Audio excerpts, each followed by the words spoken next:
né, meus irmãos? Forte a letra. Louvado seja Deus. Paz do Senhor, meus queridos. Vamos abrir a palavra de Deus?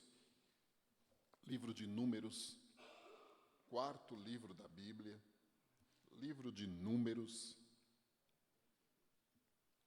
capítulo 2. Números, capítulo 2.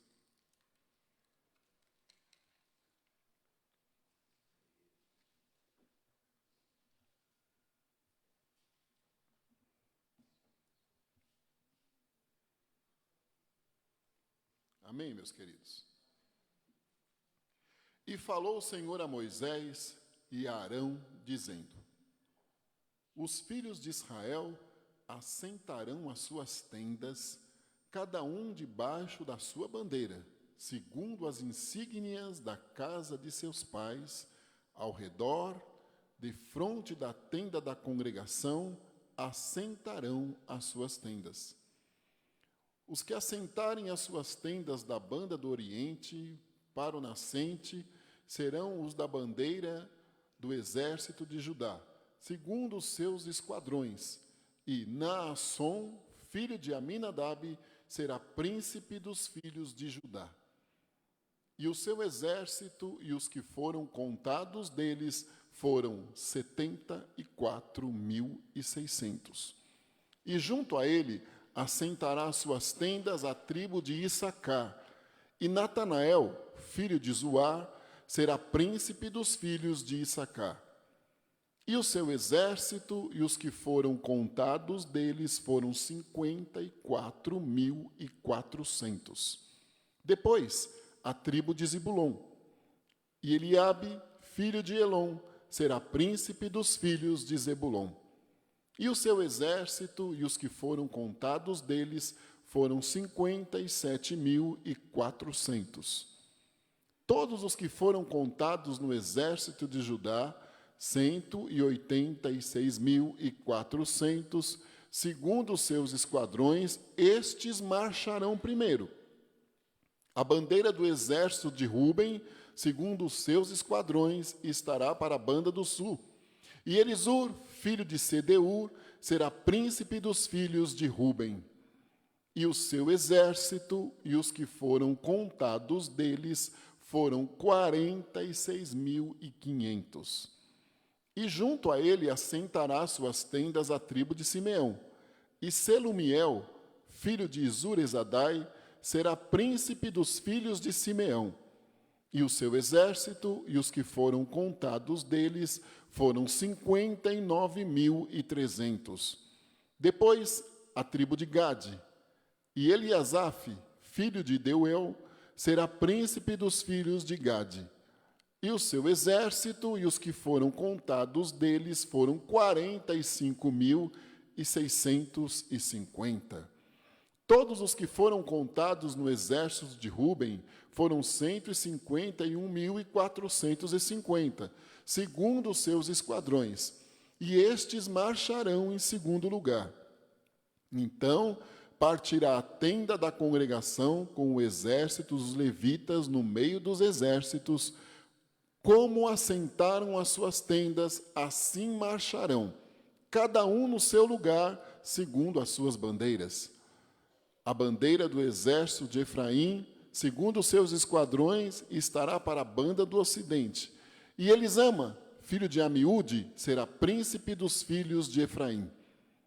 E o seu exército e os que foram contados deles foram 40.500. E junto a ele, a tribo de Manassés.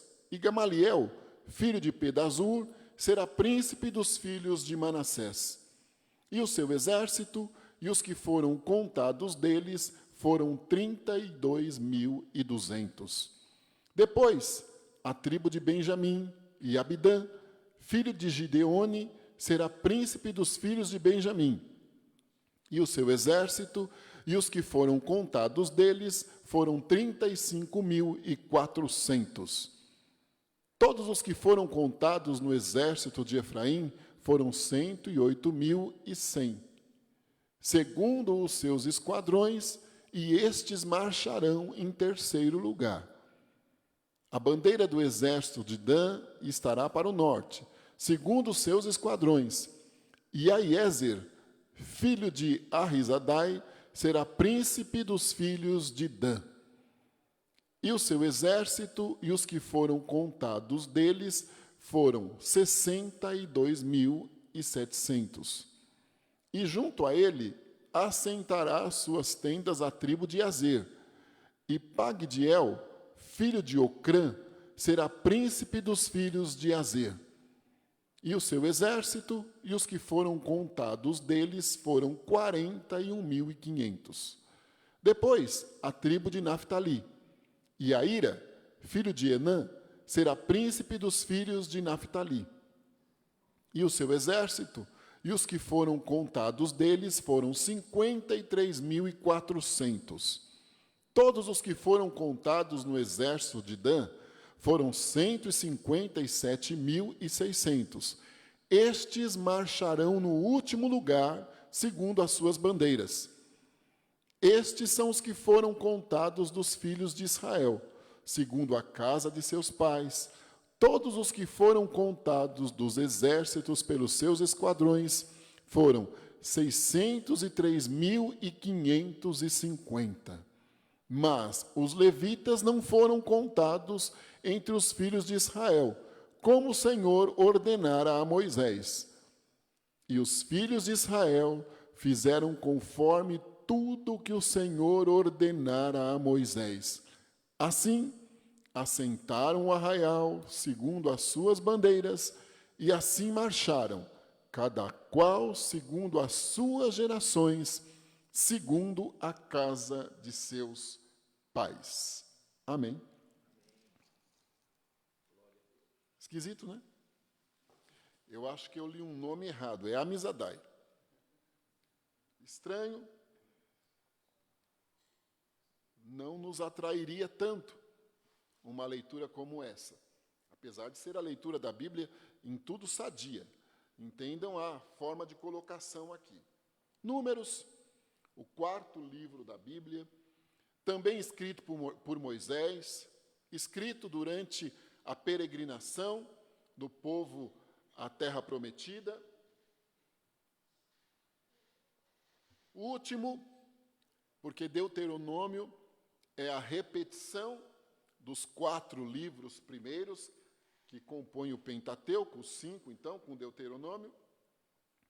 Um livro onde Deus, sabendo de todas as dificuldades que o povo passaria no deserto, sabendo da desobediência, da demora em alcançarem a promessa pela desobediência, sabendo da necessidade que eles teriam em, quando chegarem à terra prometida, conquistarem a terra, Deus deu ordens a Moisés para fazer um censo, uma contagem dos rapazes de 20 anos acima, todos os que estavam ali peregrinando, para que houvesse uma noção da quantidade de homens aptos a lutarem, a guerrearem por sua nação. Infelizmente, nós sabemos que também isto aconteceu, porque dos que saíram lá do Egito, só Josué e Calebe alcançaram a terra prometida. Deus ele iria promover àqueles rapazes, àquele povo, alguns exercícios em meio ao deserto. Todas as dificuldades que nós passamos, e que podemos nomeá-las como deserto, deserto é um lugar difícil de estar, de viver, as condições climáticas quase que são um detalhe da condição mesmo de se viver num deserto, uma terra totalmente sem condições de frutificar, sem água, que é a base para a nossa vida. Quando nós dizemos que estamos no deserto, na prova, e olhamos pela ótica divina, nós vamos ver que nós estamos em processo de exercício, de aprendizado. Mesmo que ele seja punitivo, porque em algum momento Deus nos permite situações que são verdadeiras punições para nós aprendermos a mudar as nossas atitudes. Irmã Elda, levante a mãozinha da senhora aí, por favor. Deus está fazendo um movimento de saúde na cabeça da senhora, mas não no sentido psicológico ou psiquiátrico, no sentido neurológico da palavra.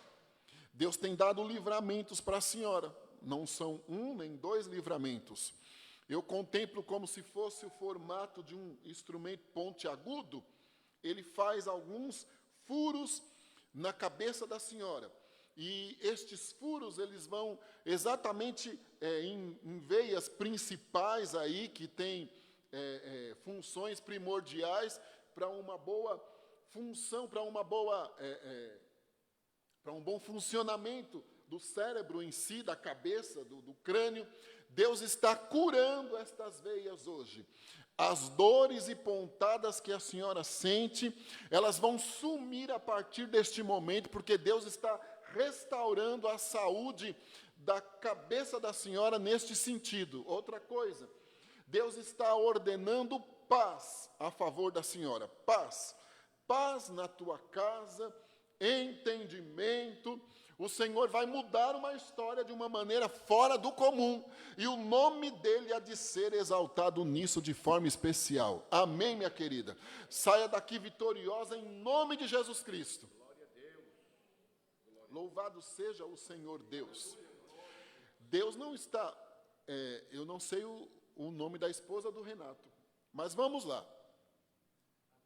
Adrine. Deus me mostra um movimento no nariz deste menininho, no nariz do menino, um movimento do céu, é óbvio. Deus está curando o nariz deste menino esta noite. Ele não vai ter mais tanta dificuldade para respirar pelo nariz somente. Ele não tem facilidade em respirar só pelo nariz. Precisa do auxílio da boca, diríamos assim. A partir de hoje, ele vai conseguir respirar também naturalmente, só pelo nariz, porque Deus está desobstruindo, colocando as coisas internamente lá no lugar, e o Senhor Deus há de ser engrandecido nisto. Havia um pequeno desvio nasal aí, vamos dizer, eu não sou médico, mas então eu tenho que usar os termos simples, mas eles não são chulos. O buraquinho lá por dentro, um pouquinho menor do que deveria, sem interferência médica, Deus está fazendo um rebuliço, curando, e o nome dele é exaltado. Amém. Não precisa do otorrino, apesar dele ser útil e deve ser procurado. Mas quando Deus quer, não precisa do otorrino. E é isso que Deus está fazendo. Louvado seja o Cordeiro de Deus que venceu. A graduação da Sarinha no olho pode até subir por um tempo, viu, Rosana? Pode até subir por um tempo. Vai subir por um tempo. Mas o Senhor Deus vai fazer um rebuliço na visão daquela menina. Vai. Deus não ministra no meu coração que vai libertá-la do óculos, apesar dele ter poder para fazer isto agora. Deus não ministra isso no meu coração. Mas Deus ministra no meu coração que vai fazer um movimento de cura nos olhos da menina, da criança, e há de ser louvado o nome do Senhor. Pode surgir uma pequena dificuldade momentânea por um tempo. Não se desespere, não fique questionando, descansa, porque é só por um período. A mão de Deus vai chegar e o nome dele será exaltado nisso aí. Coisa linda, né? Glória a Deus. Coisa linda. Glória a Deus. Louvado seja o Senhor Deus. Jesus vai abrir uma porta de trabalho, literalmente, para o Lucas. Viu, senhor Márcio? Viu, dona Elaine? Jesus é quem vai abrir. Isso não vai demorar muito tempo, não. Glória a Deus. O Senhor Deus vai abrir. Vai criar. Canta e dá graça. Forma de expressão vai criar, né? É que é muito inusitado, inesperado, aparentemente impossível de forma totalmente legal, com papéis assinados que garantem segurança para o amanhã, o Senhor Deus vem chegando, batendo palma no portão, canta e dá graça, que isto aí tem um profundo na história, batendo palma no portão e dizendo, eu sou o Deus que abro, também sou o Deus que fecho, e quando eu quero abrir, ninguém consegue impedir, o Senhor Deus vai ser exaltado ali, abrindo uma porta para o guri. É algo bem extraordinário que Deus vai fazer. Só o tempo vai poder dizer. O Senhor então deu ordem a Moisés. Vamos lá, que agora propriamente eu não lembro onde eu tinha parado. Para que ele contasse o povo. E organizasse aquela contagem, para que ele tivesse, Moisés como líder, tivesse noção da quantidade de exército que tinha com ele. O Senhor deu ordem para que fosse colocado chefes, as 12 tribos, então, cada uma com os seus chefes. Se nós lermos o primeiro capítulo do livro, uma coisa linda. Agora, Deus já tinha ordenado, em Levítico nós vimos, que eles construíssem o tabernáculo, um símbolo da presença de Deus entre eles, e ali era o local de adoração ao Senhor, com os símbolos dentro da arca, que eram para memória de terem sido tirados do Egito de forma miraculosa por Deus. Agora o Senhor diz assim, nós vamos organizar a distribuição das tribos em torno do tabernáculo. Estas ordens dadas por Deus não obedeceria a ordem ou lógica humana alguma. Era algo divino, tinha um porquê. Todas as coisas, isto não é ser espiritualizado, mas todas as coisas, elas são ordenadas por Deus. Tudo em nossa vida, tudo em torno de nós, tudo na nossa nação, tudo no mundo, Deus tem o controle. E tudo que nós olhamos não são meras criaturas ou criações, elas têm um objetivo. E Deus foi que determinou estes objetivos. Então a distribuição daquelas tribos em meio ao tabernáculo não seguiria uma lógica humana, mas sim uma lógica divina. Todos eles agrupados ao redor, formando 4 grupos, como eram 12 tribos, 3 em cada um dos grupos, conforme, seguindo os pontos cardeais. O tabernáculo ficaria no meio, o primeiro ensinamento de Deus.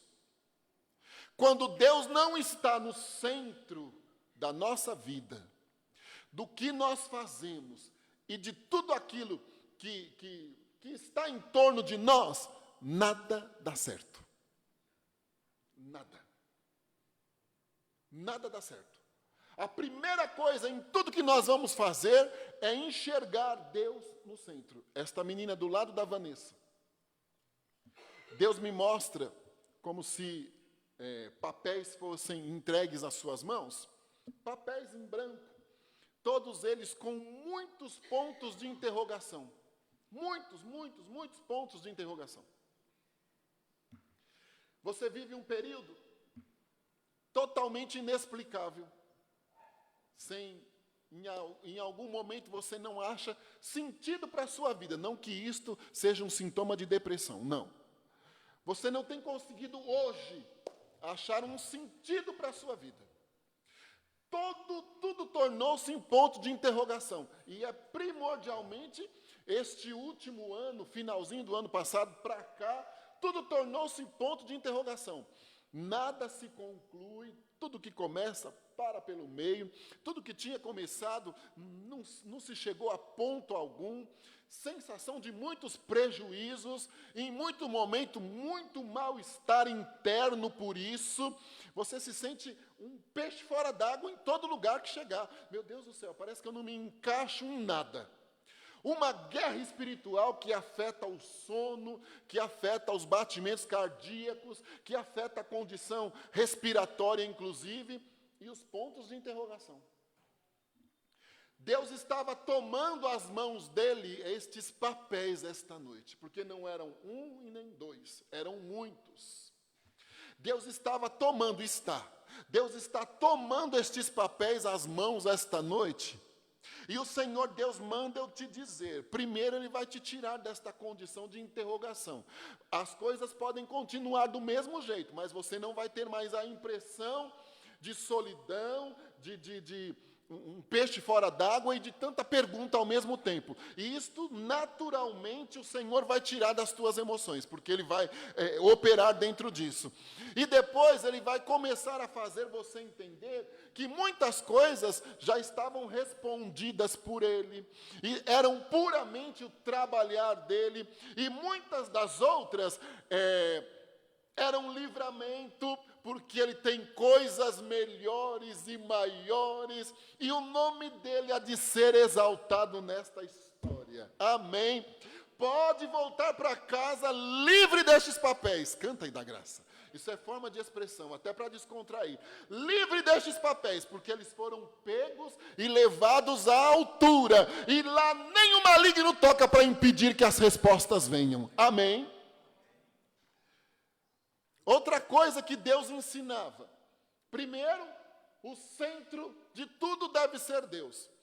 Estas tribos eram todas importantíssimas.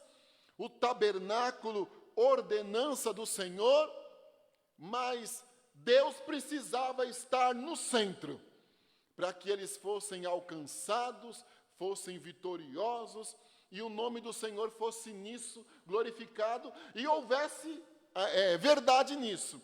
Então, nada do que nós fizermos, se Deus não estiver como o centro, ou como o diretor, ou como que dê a última palavra, nada vai dar certo. Nada. Do que é mais simples ao mais complexo, nada vai dar certo. Então já era a primeira lição. Outra coisa, Deus deu espaço a todos, mas Ele colocou de uma forma que chamava a atenção e distinguiu a tribo de Judá. Porque esta tribo era importantíssima. Estes carregavam a promessa de gerar em Jesus Cristo. Jesus viria desta tribo.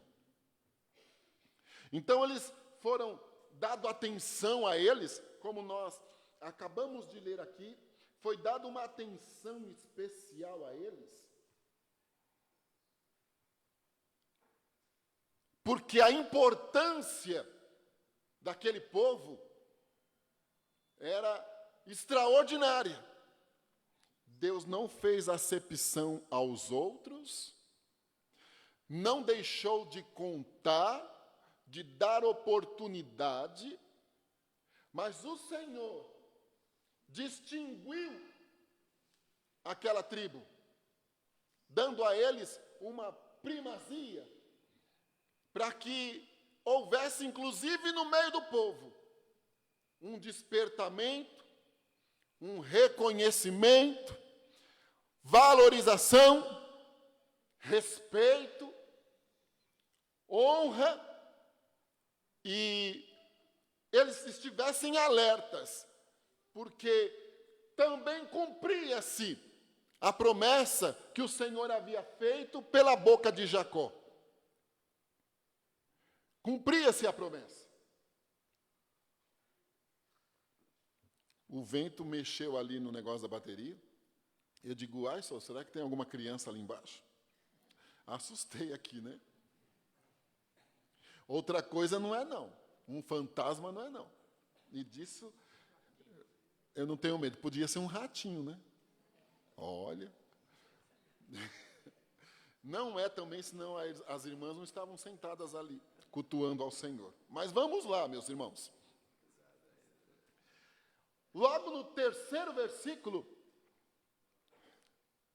o Senhor já chama atenção em relação a esta tribo. Era a promessa. Isto trazia distinção, mas também trazia responsabilidade a eles.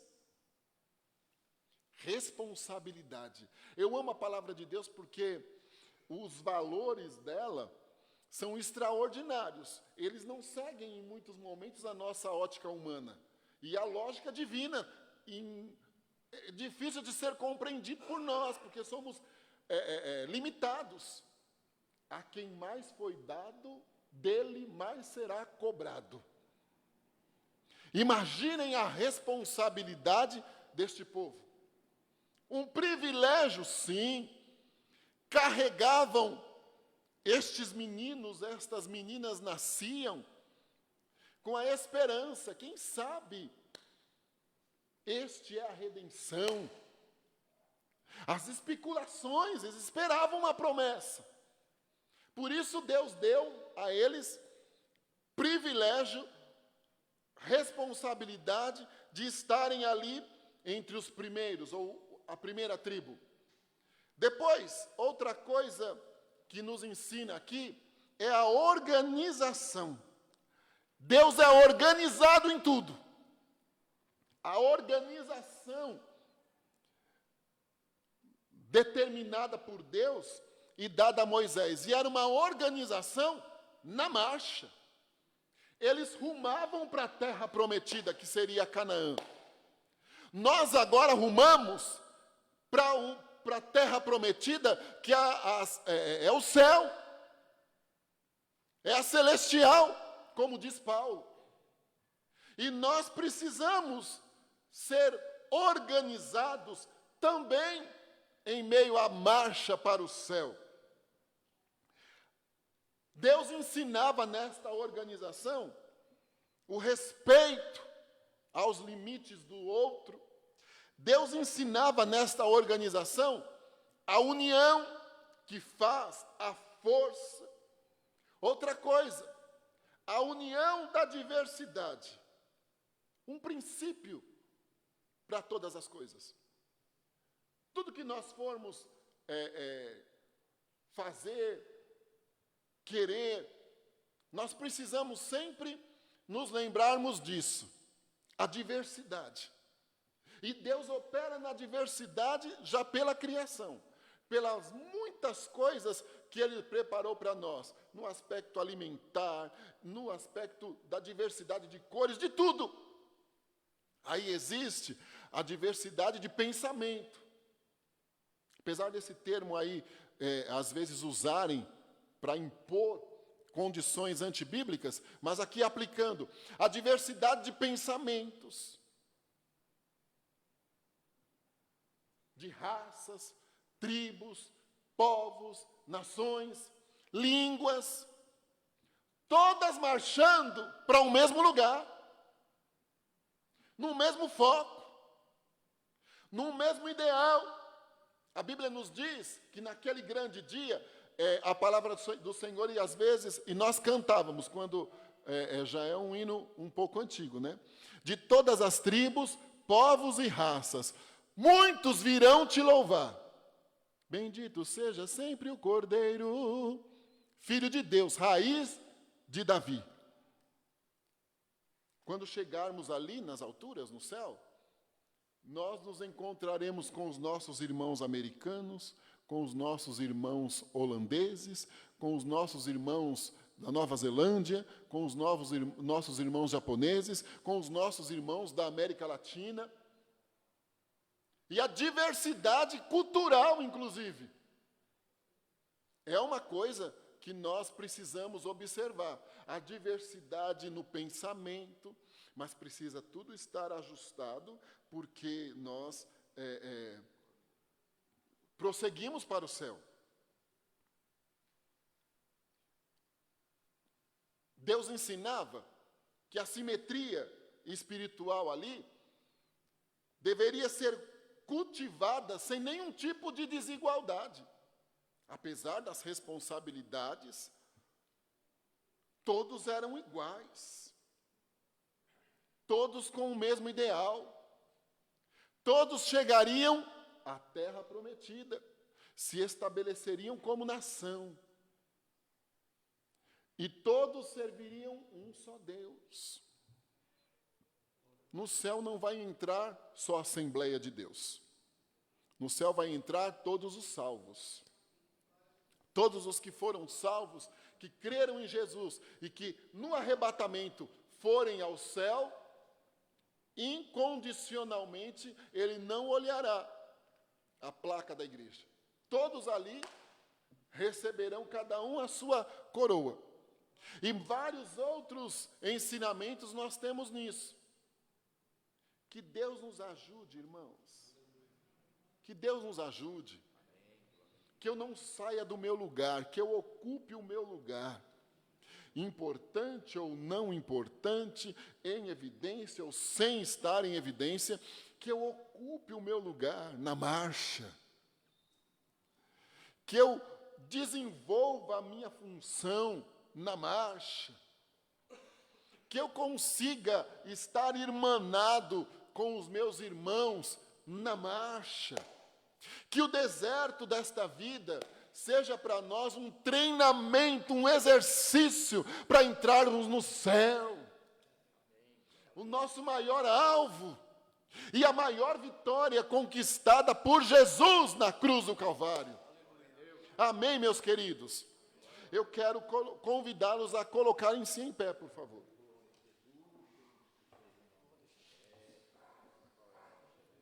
Eu quero convidá-los.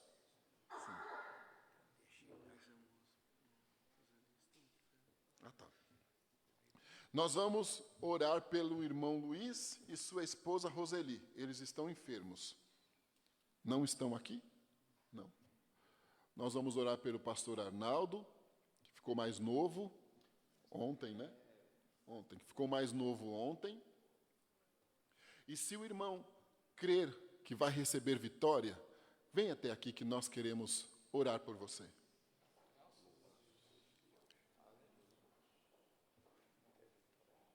Venha, venha, saia do seu lugar e venha até aqui.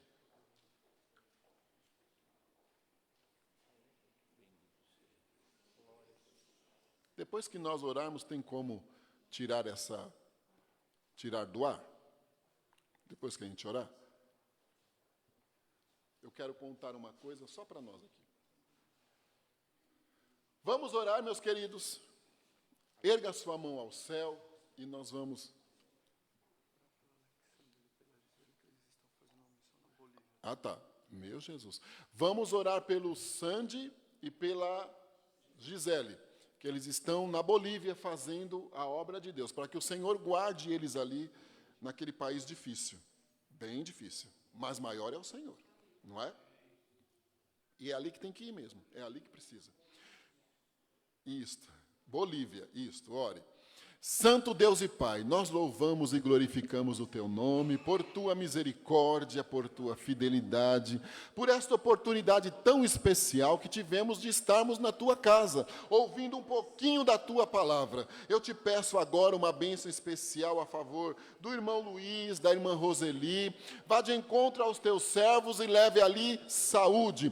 Pedimos uma bênção especial a favor do Sandy, da Gisele. Vá ali na Bolívia, porque lá o Senhor está, guarde eles naquele país comunista, use para a glória e honra do Teu nome, que colham muitas almas e o Teu nome seja louvado. Louvamos o Teu nome, Senhor, pela vida do pastor Arnaldo, que o Senhor tem dado a ele a oportunidade de mais um ano comemorar aniversário. Dê a bênção da saúde, que é o principal. Também eu te peço uma bênção especial espiritual ao Teu servo, a família também do Teu servo, servo, cobre debaixo do teu sangue, do teu manto sagrado, que Jesus não voltando por muitos anos, nós estivermos aqui reunidos, agradecendo ao Senhor pelo ano de vida do teu servo.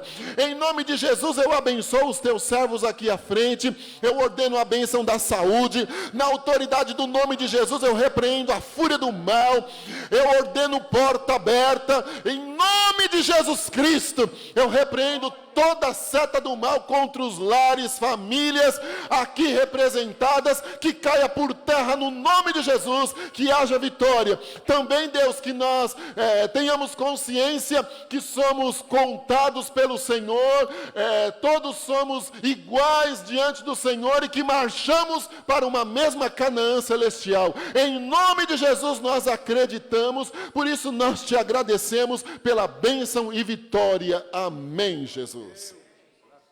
Amém, meus irmãos. Louvado seja o nome do Senhor. Sentem só um minutinho.